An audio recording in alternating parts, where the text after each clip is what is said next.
اگر خدا کو آج ہی معلوم ہے کہ آپ کل کیا کریں گے تو کیا آپ کے پاس کوئی اور آپشن بچا؟ مثال کے طور پر اگر خدا کے علم میں یہ لکھا ہے کہ آپ کل دوپہر دوست کے ساتھ بیٹھ کر چائے پینے والے ہیں تو آپ کے پاس پانی پینے یا جوس پینے کا راستہ واقعی موجود ہے؟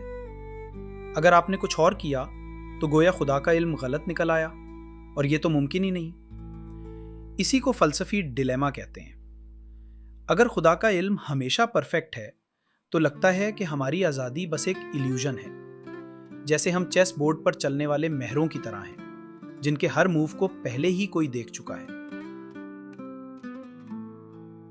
اب اس پیراڈاکس کو حل کرنے کے لیے فلسفیوں نے صدیوں تک مختلف آئیڈیاز پیش کیے۔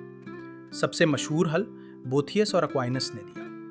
ان کے مطابق اصل کنفیوژن یہ ہے کہ ہم خدا کو اپنے جیسے ٹائم کے اندر سوچتے ہیں۔